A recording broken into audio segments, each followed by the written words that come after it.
श्रीमन्महागणाधिपतये नमः। श्री सरस्वत्यै नमः। श्री सीतारामचन्द्राभ्यां नमः। तद्विष्णोः परमं पदं सदा पश्यन्ति सूरयः दिवीव चक्षुरादतम्। आपदामपहर्तारं दातारं सर्वसम्पदां लोकाभिरामं श्रीरामं भूयो भूयो नमाम्यहम्। भर्जनं भवबीजानामर्जनं सुखसम्पदां तर्जनं यमदूतानां श्रीराम रामेति गर्जनम्। प्रह्लाद नारद पराशर पुण्डरीक व्यासाम्बरीश शुक शौनक भीष्मदाल्भ्यान् रुक्माङ्गदार्जुन वसिष्ठ विभीषणादीन् पुण्यानिमान् परमभागवतान् नमामि।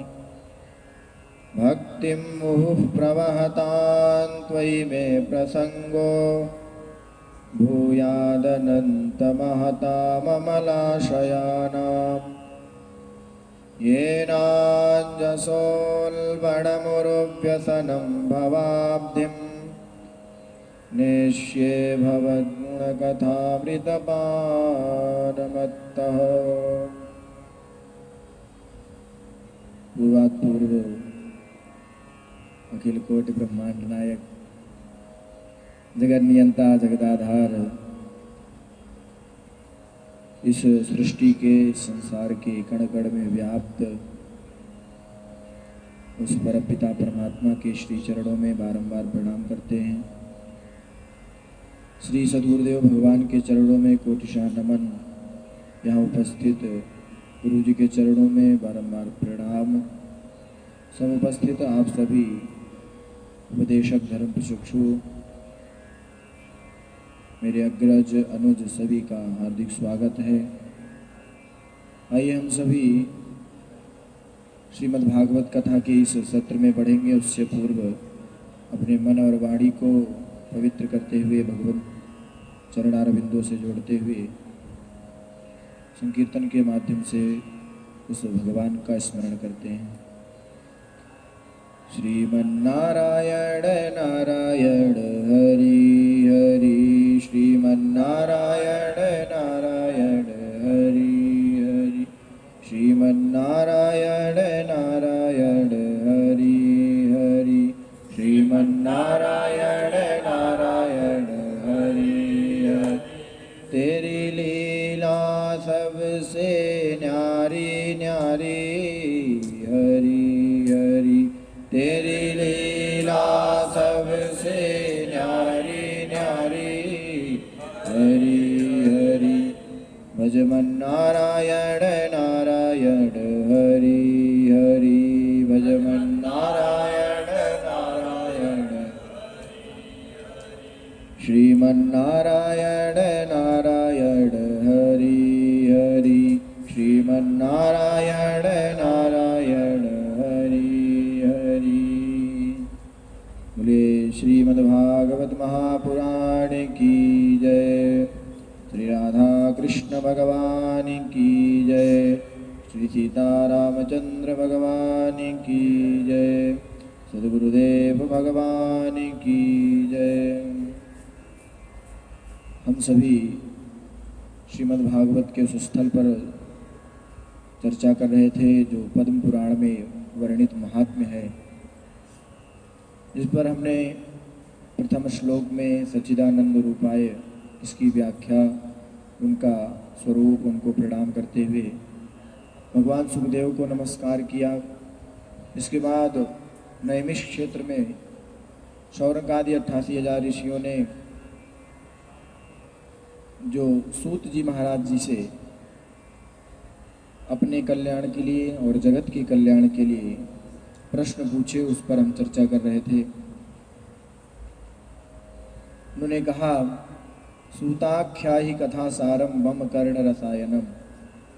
हे सूत जी, आप करोड़ों करोड़ों सूर्य के समान हैं, क्योंकि एक सूर्य या कई सारे सूर्य इस संसार का अंधेरा तो मिटा सकते हैं, परंतु जब वाणी रूपी सूर्य हमारे अंदर, हमारे कर्णपुटों से इस हृदय में जाएगा, तो जो अंदर विराजमान वह तम है, वह अंधकार है, वह अज्ञान है, वह तिमिर है, उसका नाश इस आपकी वाणी रूपी सूर्य से हो जाएगा। क्योंकि अज्ञान रूपी अंधकार को दूर करने के लिए एक नहीं करोड़ों सूर्य के समान जो प्रभावान हैं, ऐसे आप जैसे सद्गुरु की आवश्यकता हमें होती है। आप जैसे सद्गुरु को हम सभी प्रणाम करते हैं। 3 प्रकार के जीव गोस्वामी तुलसीदास जी ने अपने चौपाई में श्रीमद् रामचरितमानस में लिखा, विषयी साधक सिद्ध सयाने, विषयी साधक सिद्ध सयाने, त्रिविध जीव जग वेद बखाने, त्रिविध जीव जग वेद बखाने। पहले जो विषयी लोग हैं, जिनका विषयों में अनुराग है, जो आसुरी भाव वाले लोग हैं वो, दूसरे जो साधना में रत हैं ऐसे साधक, और तीसरे जो साधना में लगे हुए निरंतर लगे हुए हैं और अब सिद्ध हो चुके हैं। ऐसे ये तीनों लोगों की चर्चा जब परीक्षित जी महाराज ने सुखदेव जी से प्रश्न किया, उसमें भी कहा था, निवृत्त तरशैरुपगी यमानात् भवौ सदा श्रोत्र मनोभिरामात् कवुत्तम श्लोक गुणानुवादान पुमान विरज्येत विना पशुघ्नात्। ये 3 प्रकार के 4 प्रकार के मनुष्य जो वर्णित हैं, ये इस संसार में पाए जाते हैं, और इन पर जो साधक लोग हैं और जो सिद्ध लोग हैं वो तो अपना कल्याण का मार्ग प्रशस्त कर लेते हैं, परंतु जो विषयी लोग हैं, जो आसुरी भाव में फंसे हुए हैं हम जैसे लोग, वो अपने कल्याण का मार्ग प्रशस्त नहीं कर पाते। इसीलिए उन्होंने कहा कि सूताख्या ही कथा सारम, क्योंकि आप अगर हमें ऐसी कठिन कठिन कहानियाँ या ऐसी कठिन कठिन कथाएं सुनाएंगे तो साधक और सिद्ध को तो समझ में आ जाएंगी, परंतु यदि हम उनको किसी विषयी लोगों को सुनाने चलेंगे तो फिर उनको समझ में नहीं आई। इसलिए कहा, श्रेयसाम यद भवेत् श्रेयः पावनानां च पावनम कृष्ण प्राप्तिकरं शश्वत साधनम तद्वदाधुना। श्रेयसाम यद भवेत् श्रेयः, जो कल्याण करने वालों का भी निचोड़ है या उनका भी कल्याण करने वाला है, जो पावनों में भी पावन है, जो पुनीत में भी पुनीत है, ऐसे जो साधन है, कृष्ण प्राप्ति करम शश्वत साधनम तद्वदाधुना। आप ऐसे साधन की चर्चा, आप ऐसी कथा की चर्चा मेरे से कीजिए, जिससे हम सभी का तो कल्याण हो ही, क्योंकि हम सभी नित्य निरंतर भगवत चर्चा करते आए हैं और बहुत सारे ग्रंथ, बहुत सारे पुराण, सभी शास्त्र हमने उनकी चर्चा की और उन पर हमने अमल भी किया, परंतु अब ऐसे साधन की चर्चा हमसे कीजिए जो भगवान कृष्ण की प्राप्ति करने में सहायक हो।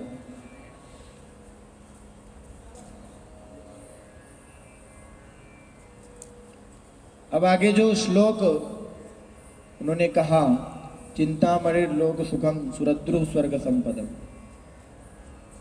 ये जो चिंतामणि है या कोई भी जो मणि है, यदि हम पारसमणि को ले तो वह लोहे को स्वर्ण कर सकती है, चिंतामणि को ले हम जो मांगते हैं वह दे सकती है, सुरद्रु अर्थात जो कल्प वृक्ष है उससे हम जो भी अपनी मनोकामना रखते हैं वह दे सकता है।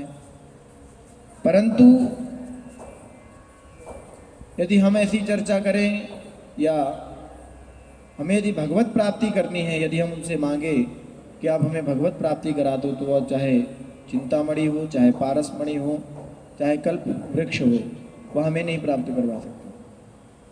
परंतु इसी के नीचे जो अर्धाली लिखी, जो अर्ध श्लोक लिखा, प्रयच्छति गुरु प्रीतो वैकुंठम योगी दुर्लभ। यदि गुरु प्रसन्न हो गया, हमारा सदगुरु प्रसन्न हो गया, उसने हमारे ऊपर कृपा कर दी, तो वैकुंठम योगी दुर्लभम, जो बड़े बड़े योगियों के लिए भी दुर्लभ है ऐसा वैकुंठ। वैकुंठ का अर्थ क्या है? विगता कुंठा यस्मात् स वैकुंठा, जहाँ से एक कलुषित विकार, काम क्रोध मद लोभ मोह माया निद्रा इत्यादि किसी की भी पहुँच नहीं है, ऐसे वैकुंठ में, तो ऐसे वैकुंठ की प्राप्ति तभी हो सकती है यदि सदगुरु हमें अच्छा मिल जाए। और सदगुरु, ये जितने भी प्रश्न, जितने भी बड़ाई कर रहे हैं, केवल सूत जी महाराज की बड़ाई करने के लिए शौनकादि ऋषियों ने इतने सारे कहा, इतने सारे श्लोक कहे। यदि हम सदगुरु से ऐसा कहें कि आप कृपा कर दीजिए, हम पर कृपा हो जाएगी तो हमें भगवत प्राप्ति हो जाएगी, परंतु आप देखिए यदि हमारे अंदर पात्रता नहीं है तो हम कितनी भी सदगुरु की भक्ति कर लें, हाँ धीरे धीरे भक्ति करते रहेंगे तो हमारे अंदर पात्रता आती जाएगी, परंतु सदगुरु कृपा तभी करते हैं जब हमारे अंदर पात्रता होती है। यदि कोई लोटा या घड़ा औंधा पड़ा हुआ है, उसका मुख नीचे की ओर है, उसमें चाहे जितनी वर्षा की जाए उसमें कभी जल नहीं भर सकता। यदि कोई पात्र सीधा भी रखा हुआ है परंतु उसमें छिद्र है, तो उसमें कितना भी हम जल डाल लें परंतु वह जल उस छिद्र के माध्यम से प्रवाहित होता जाएगा।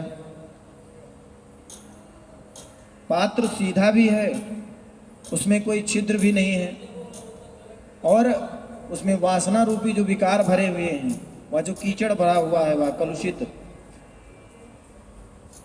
तो उसमें यदि जल डाला गया, पानी डाला गया, तो वो फिर पीने योग्य नहीं रहता है। अर्थात जब हम सदगुरु की भक्ति करते हैं, सदगुरु की सेवा करते हैं, उनके बताए हुए मार्ग का अनुसरण करते हैं, तो हम पात्रवान भी हो जाते हैं, हमारे अंदर जो छिद्र हैं वो भी मिट जाते हैं, हमारे अंदर जो वासना रूपी पाप भरा हुआ है वह भी मिट जाता है। इसके लिए एक दोहा लिखा, कृपा कृपा सब कोई कहे पर कृपा पात्र नहीं कोई, कृपा पात्र सोई जानिए जो आज्ञावर्ती होए। वही कृपा पात्र है जो सदगुरु की कृपा करता है, सदगुरु की बातें मानता है, उनकी आज्ञा मानता है, उनकी आज्ञा अनुसार, और उनसे जिज्ञासाएं करता है। कैसी जिज्ञासाएं? जो श्रीमद् भगवद गीता में कहा कि प्रणिपात भाव से, समर्पण भाव से, तद विद्धि प्रणिपातेन परिप्रश्नेन सेवया, सेवा भाव से उनसे प्रश्न करना है, और ऐसे प्रश्न जो हमारे लिए कल्याणप्रद हों। फिर प्रकाश्यते क्वापि पात्रे, कोई भी कैसा भी पात्र हो उसको सदगुरु अपनी भांति बना लेता है, उसको प्रकाशित कर देता है। शौनक जी इतनी जिज्ञासा कर रहे हैं, और उन्होंने जो ये वंदना की सूत जी महाराज की, और इससे जो यह जिज्ञासा थी यह सुन करके सूत जी महाराज बहुत प्रसन्न हुए, और उन्होंने कहा, प्रीति शौनक चित्ते ते ह्यतो वच्मि विचार्य च सर्व सिद्धांत निष्पन्न संसार भयनाशनम। इन्होंने कहा, मैं वच में, मैं बोलूँगा तो बड़ी प्रसन्नता है मुझे, आपने ऐसे प्रश्न किए जो भगवत प्राप्ति के लिए सहायक हैं, जो सत्संग की प्राप्ति के लिए सहायक हैं, जो सद्गुरु की प्राप्ति के लिए सहायक हैं, और जो कल्याण की प्राप्ति के लिए सहायक हैं, ऐसे प्रश्न आपने किए हैं। तो मैं बोलूँगा तो, परंतु विचार्य च, विचार करके बोलूँगा, क्योंकि भगवत चर्चा तो ऐसी है, हरि अनंत हरि कथा अनंता, कहाँ ही सुने सब विधि सब संता। अनंत है, कथा भी अनंत है, उनकी लीला भी अनंत है, इसलिए मैं उसको भली भांति विचार करके बोलूँगा। और आप तदहम ते अभिधास्यामि सावधानतया शृणु, एक शर्त रख दी उन्होंने कि आप सावधान होकर के सुनिए। मैं आपके अंदर वह ज्ञान अभिधास्यामि, आपके अंदर वह ज्ञान भरूंगा, बतलाऊंगा आपको, परंतु आप सावधान होकर के सुनिए। अरण्य कांड में प्रभु श्री राम लक्ष्मण जी को समझाते हुए कह रहे हैं कि वह सावधान होना क्या है, कैसे सावधान हो सकते हैं। वहाँ पर कहा, थोरे महा सब कहूँ बुझाई, थोरे महा सब कहूँ बुझाई, सुनहु तात मति मन चित लाई, सुनहु तात मन मति चित लाई। मन बड़ा उच्छृंखल है, बड़ा चंचल है, इसको पहले एकत्रित करो दत्त चित्त होकर के, फिर वो सावधानतया सुनो। हमारी बुद्धि, मन और चित्त ये एक प्रकार से काम करने लगी। जब हम भगवान से प्रार्थना करते हैं उपनिषदों में, वहाँ कहा गया कि मैं वाणी से भी एक हो जाऊँ, मन से भी एक हो जाऊँ, अर्थात जो मेरे मन में हो वही वाणी से निकले, और जो वाणी से निकल रहा हो वही मन में हो। यही है सावधानतया शृणु। सावधान होकर के जब हम किसी चीज़ को सुनते हैं, चाहे कोई भी चीज़ हो, वो चाहे कोई कथा हो या कोई अगर हम मूवी देख रहे हैं, कोई पिक्चर देख रहे हैं, किसी को हम सुन रहे हैं। कई बार तो ऐसा होता है कि हमारे सामने घटना घट रही होती है, कोई भी कार्य हो रहा होता है, परंतु हमारा यदि वहाँ पर मन नहीं होता है, तो यदि हमसे कोई बाद में पूछता है कि क्या हुआ, तो हम यही कहते हैं हमने तो देखा ही नहीं, जबकि हमारी आंखें उसको देख रही होती हैं, परंतु हमारा मन वहाँ नहीं होता है। तो जब हम मन से, चित्त से, बुद्धि से एक जगह होंगे, तब हम जो भी काम करेंगे, जो भी कार्य करेंगे, उसमें सफलता भी मिलेगी और वह कार्य करने में आनंद भी आता है। और कथा तो ऐसी चीज़ है जिसको मन में, आत्मा में, अपने जीवन में उतारने की चीज़ है, इसलिए इसको स्नेहपूर्वक दत्त चित्त होकर के, एकाग्र चित्त होकर के सुनना चाहिए। और ये जो श्रीमद् भागवत कथा है, ये तो इसीलिए कही गई क्योंकि काल व्याल मुखग्रास त्रास निर्णास है तवे, ये काल रूपी जो सर्प है वह सबके पीछे पड़ा हुआ है, कभी इसको खा रहा है, कभी उसको खा रहा है। इसका जो त्रास है, इसकी जो वह यातना है, उसको हटाने के लिए, उसका नाश करने के लिए श्रीमद् भागवतम शास्त्रम कलौ कीरेण भाषितम, यह भगवान सुखदेव जी के द्वारा उन परीक्षित जी को सुनाई गई। वेदव्यासी महाराज ने 17 पुराण लिख डाले, दर्शनों पर खूब चर्चा कर ली, उपनिषदों की व्याख्या कर ली, वेदों को भाग कर दिया, विभक्त कर दिया, परंतु उच्छृंखल हो गए। उनको ये लगा कि मैंने तो कुछ किया ही नहीं अपने जीवन में, मैं तो ऐसे ही बैठा रहा, कुछ कर नहीं पाया। तब देवर्षि नारद जी आए, उन्होंने बताया कि आप सब कुछ तो लिख चुके हैं, परंतु भगवत चर्चा आपने नहीं की, भगवान के नाम की चर्चा नहीं की, उनकी लीला चर्चा नहीं की, इसलिए आप उच्छृंखल हो रहे हैं, आपका मन उच्छृंखल हो रहा है, आपको ऐसा प्रतीत हो रहा है कि आपने कुछ नहीं किया। इसलिए आप इस श्रीमद् भागवत की रचना करो। इसके बाद फिर व्यास जी ने रचना की, और देखिए विडंबना या कितनी सोचने वाली बात है। महाभारत जैसा ग्रंथ जिसको पंचम वेद कहा गया, उसको लिखने के लिए व्यास जी ने गणेश जी को आमंत्रित किया, परंतु जब श्रीमद् भागवत की रचना करनी हुई तो उन्होंने स्वयं उसकी रचना की। क्यों? क्योंकि वो जानते थे कि यह जो मैंने रचनाएं की हैं, इनसे जगत का कल्याण होगा, परंतु जो मैं श्रीमद् भागवत की रचना करूंगा उससे मेरा कल्याण होगा, और जब मेरा कल्याण होगा मैं इसको आगे बढ़ाऊंगा, सुखदेव जी को या जिसको भी आगे बढ़ाऊंगा, उससे फिर और जगत का कल्याण होगा।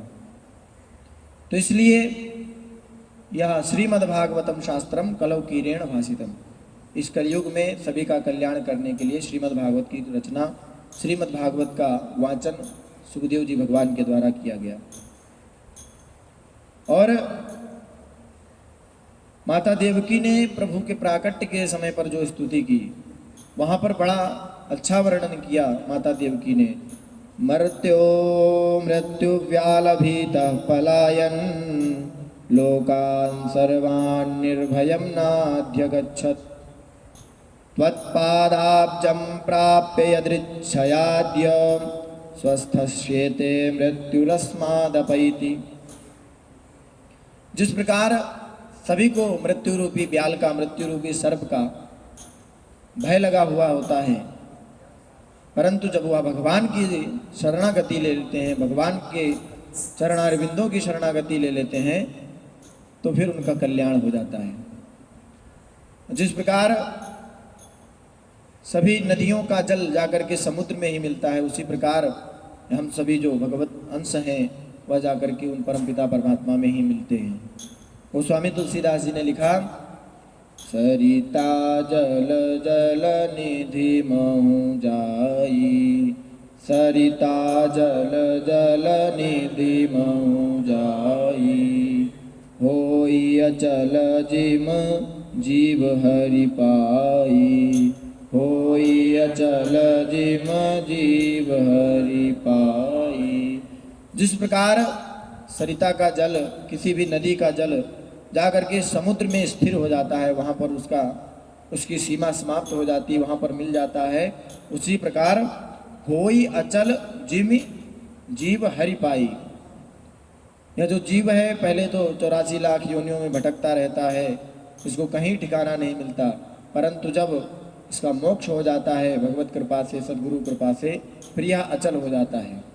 होई अचल जिम हरि जीव, जीव हरि पाई। जब भगवत प्राप्ति हो जाती है फिर बार बार आना नहीं पड़ता है। काल रूपी यह जो ब्याल है सबको भयभीत करता है, सबके पीछे पड़ा हुआ है, परंतु इससे बचने के लिए श्रीमद् भागवत शास्त्र, श्रीमद् भागवत महापुराण की रचना श्री सुखदेव जी ने की। शास्त्रम का अर्थ यदि हम लें तो शासु अनिशिष्टौ, अनुशिष्टौ धातु से सर्वधातुभ्यष्ट्रन प्रत्यय होकर के शास्त्रम बनता है, जिसका अर्थ होता है शिष्यते अनेन इति शास्त्रम, अथवा शासनात् त्रायते इति शास्त्रम। जो हमें अपने शासन में रख करके, अनुशासन में रख करके इन बाह्य जगत में जो फंस जाते हैं उससे निकाल लेता है, हमें एक अनुशासन में बांध देता है, हमारे लिए वह मार्ग बताता है कि हम यह करेंगे, यह कर्तव्य है, यह करणीय है, यह अकर्तव्य है, यह अकरणीय है, यह जो बताता है वह शास्त्र है। तो श्रीमद् भागवत जो महापुराण है इसकी रचना इसीलिए की गई। और भागवत देखिए कोई भी हो सकता है, वो कोई व्यक्ति विशेष हो सकता है, कोई ग्रंथ हो सकता है। अब देखिए जो हम वंदना करते हैं प्रहलाद नारद पराशर पुंडरीक, इसमें लास्ट में क्या आता है, पुण्यानिमान परम भागवतान स्मरामि या नमामि। ये सभी भागवत कहे गए। जब अजामिलोपाख्यान हम लोग पढ़ते हैं षष्ठ स्कंद में, वहाँ पर अजामिल को जब यमदूत लेने आए और यमदूत पहुँचे ही थे, उससे पहले ही वहाँ पर देखा उन्होंने बढ़िया पीताम्बरधारी भगवान के पार्षद खड़े हुए हैं। जब यमदूतों ने नहीं माना तो पार्षदों ने मार पीट करके उनको किसी तरह से वहाँ से भगाया। अब यमदूतों ने जाकर के अपने राजा यमराज से प्रार्थना की कि ऐसा क्यों हुआ। तब उन्होंने बताया कि जो भी भगवान के नाम का स्मरण करता है और भगवान के नाम का अनुष्ठान करता है वह परम भागवत हो जाता है। उन्होंने वहाँ पर 10 महाभागवत गिनाए, जिसमें उन्होंने स्वयं को भी गिनाया कि मैं भी उन परम भागवतों में ही आता हूँ। इसलिए हे यमदूतों, कभी जो भगवान नाम स्मरण करते हैं उनको मत लेने जाना, जो माया रूपी विषय जाल में फंसे हुए हैं उनको लाओ, और जो भगवान नाम स्मरण करते हैं उन पर कभी तुम्हारा वश भी नहीं चल सकता। तो उसकी चर्चा ही श्रीमद् भागवत महापुराण में की गई है। अब कथा के लिए सभी विराजमान हैं, सभी ऋषि मुनि आ गए। सुखदेव जी महाराज का आसन लगा दिया गया, परीक्षित जी आसन पे नीचे विराजमान है, सुखदेव जी का ऊंचा आसन लगा दिया गया, बढ़िया बालू की ढेर का। वहाँ पर जैसे ही कथा प्रारंभ होने वाली थी, वहाँ पर देवताओं का समागम हुआ। परीक्षिते कथां वक्तुं सभायां संस्थिते शुके, सुधा कुंभं गृहीत्वैव देवास्तत्र समागमन्। परीक्षित जी शुकदाल की सभा में जब सुखदेव जी के द्वारा श्रीमद् भागवत कथा को सुनने के लिए तत्पर थे, उसी समय जो देवता लोग थे वह अमृत का घट, अमृत का घड़ा लेकर के वहां पधारे। देवताओं ने सुखदेव जी से उनको प्रणाम किया, उनसे पूछा कि हे भगवान, हमने सुना है कि आपके यजमान को, आपके राजा को एक ऋषि का श्राप लगा है, इनको मृत्यु का भय सता रहा है। तो आप यह जो अमृत का घड़ा है, अमृत घट है, अमृत कुंभ है, इससे आप अमृत पिला करके इनके जो मृत्यु का भय है उसको आप छुटकारा दिला सकते हैं। उन्होंने बोला कि जब हम लोगों को यह समाचार मिला तो हमारे अंदर बड़ी दया उमड़ी कि एक राजा को ऐसे कैसे श्राप मिल गया, बड़ी सहानुभूति हुई। इसलिए हम यहाँ अमृत घट, अमृत कुंभ लेकर के आए हैं, आप इनको पान करा दीजिए। परंतु हम ऐसे नहीं देंगे इस अमृत कुंभ को। उन्होंने कहा कि आप यह जो कथा इनको श्रवण कराने जा रहे हैं, यह आप हमको श्रवण करा दीजिए, हमको सुना दीजिए, फिर हम यह जो अमृत है या इन राजा परीक्षित को भी पिला देंगे और आप भी पी लेना, जिससे आपको भी मृत्यु का कोई भय नहीं रहेगा और इन राजा को भी कोई मृत्यु का भय नहीं रहेगा। एवं विनिमये जाते सुधाराज्ञा प्रपीयतां, प्रपास्यामो वयं सर्वे श्रीमद्भागवतामृतम्। इस प्रकार विनिमय करके, अदला बदली करके आप यहाँ कथा रूपी अमृत हम लोगों को पिला दीजिए, और जो यहाँ अमृत है वास्तविक, ये आप इनको पिला दीजिए। सुखदेव जी महाराज समझ गए कि ये देवताओं की ठग विद्या है। लंका कांड में गोस्वामी तुलसीदास जी ने लिखा, आए देव सदा स्वार्थी, वचन कहाई जनु परमारथी। देवताओं का कहीं भी यदि समागमन होता है या यदि वो आए हैं तो वो ऐसे वचन बोलेंगे जैसे परमारथ करने के लिए बोल रहे हैं, परंतु वो कैसे होते हैं, बोले स्वार्थी होते हैं। सुखदेव जी महाराज ने कहा, क्व सुधा क्व कथा लोके क्व काच क्व मणिर्महान, ब्रह्मरातो विचार्यैवं तदा देवान् जहासः। कहाँ ये सुधा रूपी जो अमृत तुम हमें दे रहे हो, और कहाँ ये कथा रूपी अमृत। अरे इसकी तो ऐसे चर्चा हो गई, या ऐसे हम तुलना कर लें कि श्रीमद् भागवत एक मणि है, और ये जो आप हमें अमृत देने आए हो ये कांच का टुकड़ा है, और इसकी तुलना कैसे हो सकती है। कोई जौहरी के पास जाइए और अगर आप कांच का टुकड़ा लेकर के जाते हैं, उससे कहें कि आप हमें चांदी ही दे दो, तो मार के भगा देगा। हीरे की तो बात बहुत दूर है, मणि की बात तो बहुत दूर है। इसी प्रकार तुम लोग आए हो ये कांच रूपी अमृत लेकर के इस मणि से अदला बदली करने, और फिर हंस करके उनको डांट करके वहां से भगा दिया। कई संतों ने, महर्षियों ने इस पर यह भी बताया कि सुखदेव जी महाराज ने परीक्षित की यहाँ पर परीक्षा ली कि मैं इसको या इन राजाओं को, इन राजा को, इन ऋषियों को सुनाने तो जा रहा हूँ यह कथा, क्या ये पात्र हैं इसके? इसलिए उन्होंने देवताओं से यह निवेदन किया था कि आप अमृत लेकर के इनके पास आइए, और जब ये अमृत को देखेंगे इनका मन मचलता है कि नहीं मचलता है, या इनके अंदर कहीं यह भावना तो नहीं है कि मैं इस अमृत को पी लूँगा, जो सुधा आएगी या जो देवलोक से, उसको पी करके मैं पुनः राज्य कर लूँगा और मुझे शाप से मुक्ति मिल जाएगी, या शाप का मुझ पर असर नहीं होगा, मैं अभय हो जाऊंगा, मैं अमर हो जाऊंगा। यह परीक्षा भी कहीं कहीं संतों ने, महर्षियों ने अपने अपने ग्रंथ में, टीकाकारों ने लिखी। सुखदेव जी ने देवताओं को भगाने से पहले एक बात उनको और याद दिला दी कि यदि इस अमृत से तुमको अभय मिल जाता, इस अमृत से तुम अमर हो जाते, तो जितनी बार तुम पर दैत्यों ने या तुम्हारे विपक्षियों ने आक्रमण किया है, उतनी बार तुम भागते घूमे हो। और एक बार तो रावण गदा लेकर के जब स्वर्गलोक पर पहुंचा था आक्रमण करने के लिए, तब तुम लोग भी भागते घूमे थे। गोस्वामी तुलसीदास जी ने लिखा, रावण आवत सुने उसको हा, रावण आवत सुने उसको हा, देवन तके मेरु गिरि खोहा, देवन तके मेरु गिरि खोहा। यदि तुम अमृत पिए हुए थे, तो जब रावण ने या तुम्हारे विपक्षी दलों ने जब आक्रमण तुम पर करते हैं, तब तुम क्यों जाकर के कंदराओं में छिप जाते हो, क्यों गुफाओं में छिप जाते हो? जब तुम अमर हो, तुम्हें पता है मरेंगे नहीं, क्यों छिप जाते हो? क्यों भागते हो जाके कभी ब्रह्मा के पास, कभी विष्णु के पास, कभी शंकर के पास?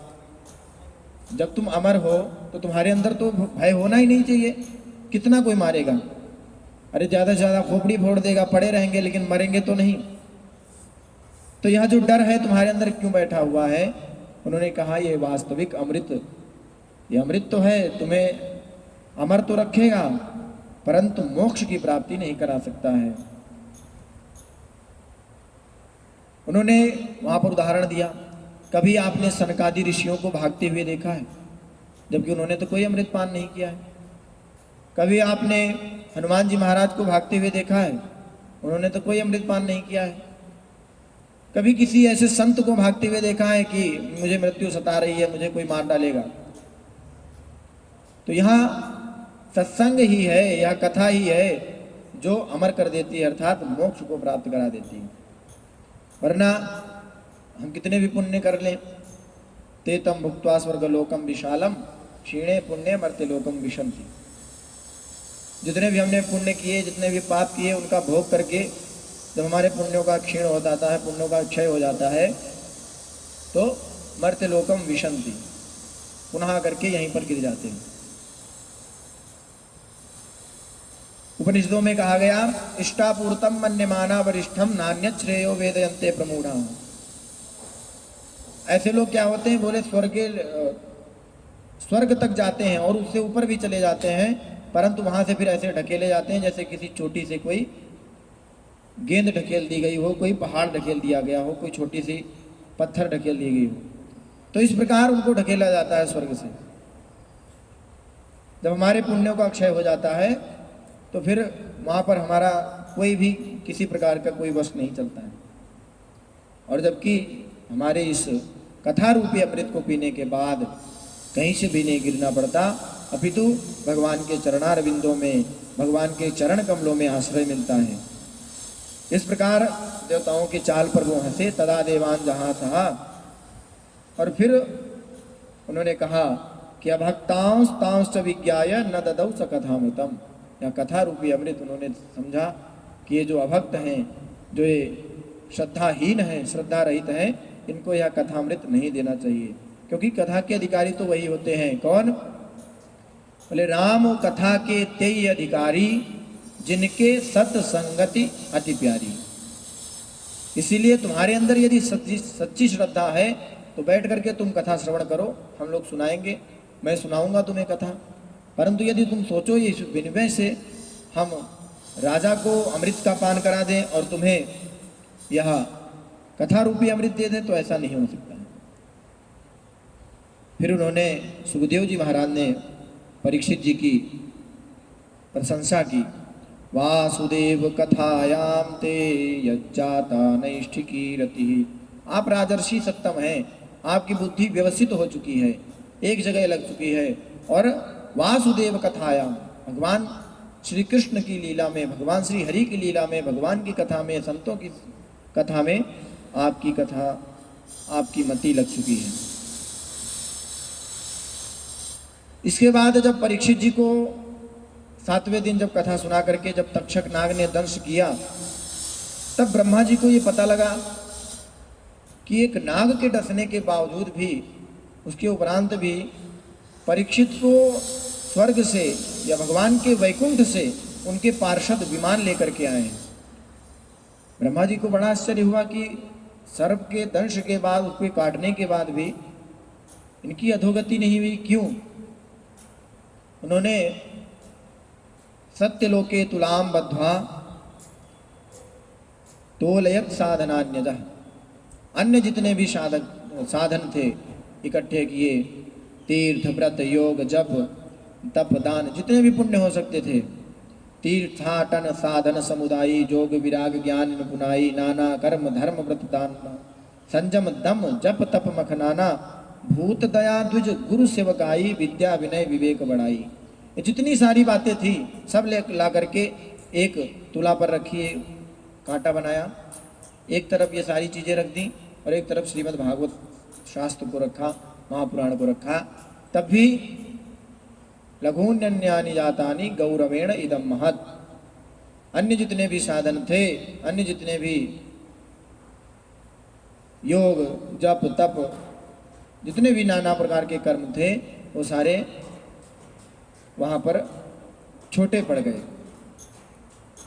इसका कहने का मतलब ये भी है, तात्पर्य यह है कि हम अनुष्ठान आदि करके देवताओं को प्रसन्न कर सकते हैं, हम श्राद्ध करके हम अपने पितरों को प्रसन्न कर सकते हैं, परंतु श्रीमद् भागवत कथा में तो ऐसी वस्तु भगवान व्यास जी के द्वारा रखी गई, इसको यदि हम करते हैं, इसका पाठ करते हैं, इसका अनुष्ठान करते हैं, इसका साप्ताहिक श्रवण करते हैं, तो हमारे पितर भी प्रसन्न होते हैं, हमारी भक्ति भी पुष्ट होती है, हमारे अंदर ज्ञान भी उत्पन्न होता है, हमारे अंदर वैराग्य भी उत्पन्न होता है, हमारे अंदर उस परम तत्व को जानने की जिज्ञासा भी उत्पन्न होती है। तो इसीलिए लघून्यन्यानि जातानि गौरवेण इदम महत्, इसीलिए इसको महान माना गया। और इसके सामने जो जितने भी कर्म थे, जितने भी जप तप इत्यादि थे, उनको निष्फल नहीं कहा, उनको ये कहा लघून्यन्यानि जातानि, अन्यानि लघूनि जातानि, इसके ऊपर नहीं है। क्यों? क्योंकि जितने भी साधन होते हैं, हम अनुष्ठान करते हैं, कोई जप करते हैं, किसी के कोई संतान नहीं हो रही तो उसने संतान गोपाल जप करवा दिया, किसी के कुंडली में काल सर्प दोष लगा हुआ है तो उसने काल सर्प दोष निवारण करा दी, किसी को कर्ज से छुटकारा पाना है, उसने भांति भांति के द्रव्यों से रुद्राभिषेक करवा दिया, किसी को कुष्ठ रोग है, किसी को शनि सता रहा है, किसी को राहु सता रहा है। तो ये सब चीज़ें हम अन्य अनुष्ठानों से पा सकते हैं, भागवत जी से भी पा सकते हैं, परंतु एतस्माद् परम किंचिन मनः शुद्धे न विद्यते, इससे बड़ी कोई ऐसी चीज नहीं है जो मन की शुद्धि करा ले। क्योंकि जब हमारे मन में उत्पन्न जो विकार हैं, वो जब विकार बढ़ते जाते हैं, हमारा दुख भी बढ़ता जाता है, कितने भी साधन कर लें। इसीलिए श्रीमद् भागवत को सुनने के लिए, इसको जो सुनता है उसके मन में जो विकार हैं वो दूर होते हैं। और दूसरा कारण यह भी है कि ये क्यों इतना श्रेष्ठ है। उद्धव जी ने एकादश स्कंद में प्रश्न किया भगवान से कि हे प्रभु, आप चले जाएंगे और कलयुग का आगमन हो रहा है, हम लोग या अन्य जितने भी लोग हैं, आपने हमें तो एकादश स्कंद सुना दिया, आपने अर्जुन को गीता का उपदेश दे दिया, आपने सबके लिए व्यवस्था कर दी, परंतु जो अज्ञानी लोग हैं उनके लिए कोई व्यवस्था नहीं की आपने। जो कलयुग में प्राणी रहेंगे उनके लिए आपने क्या व्यवस्था की। उद्धव जी ने कहा कि आप हमें कोई ऐसा साधन बताइए जिससे आपके जाने के बाद भी, आपके स्वधाम गमन के बाद भी हम सभी का कल्याण होता रहे और हमारे साथ साथ इन प्राणियों का भी कल्याण होता रहे। तब भगवान श्री कृष्ण ने वहाँ पर कहा, स्वकीयं यद्भवस्तेजस् तच्च भागवते दधात् तिरोधाय प्रविष्टोऽयं श्रीमद्भागवतार्णवम्। मैंने अपना जो तेज है, अपना जो प्रकाश पुंज है, वह इसमें आधान कर दिया है। इसीलिए श्रीमद् भागवत को कहा गया तेने यम वांगमयी मूर्ति प्रत्यक्षा वर्तते हरे, जिसमें भगवान का प्रत्यक्ष स्वरूप विराजमान है, वह श्रीमद् भागवत है। और इसको जो सुनता है उसको क्या क्या लाभ हुआ, किस किसने इस कथा को सुना, कहाँ कहाँ पर ये कथा हुई और किस किसने कौन कौन से कारण से इस कथा को कहा। और हम सौनक जी ने पूछा, हमने तो सुना है कि नारद जी तो एक क्षण भी कहीं नहीं रुकते थे, उनको दक्ष ने श्राप दे दिया था। जब उनके पुत्र जो थे 100 पुत्र, वो गृहस्थ आश्रम में प्रवेश करने जा रहे थे, परंतु नारद जी ने जाकर के उन्हें सन्यास की दीक्षा दे दी और वो सन्यास में चले गए। इससे जो दक्ष था उस समय प्रजापति दक्ष, ये सती वाले प्रजापति दक्ष नहीं है, तो दूसरे प्रजापति दक्ष थे। उन्होंने नारद जी को शाप दे दिया कि तुम एक क्षण से ज़्यादा कहीं रुक पे नहीं पाओगे, जिससे तुम्हारा कहीं सत्संग नहीं होगा और इस तरह से किसी को सन्यास की दीक्षा आप नहीं दे पाओगे। तो शौनक जी ने यह प्रश्न किया कि जब नारद जी को यह श्राप लगा हुआ था, फिर उन्होंने सनकादि ऋषियों से बैठ करके 7 दिन कैसे कथा सुनी और अन्य किन लोगों ने किन कारणों से इन कथा को कहा, इसकी चर्चा हम आगे सत्र में करेंगे। आइए हम सभी भगवत चरणारविंदों में इस कथा को विश्राम देते हुए और भगवान का भजन करते हुए फिर इस सत्र को यहीं विराम करेंगे।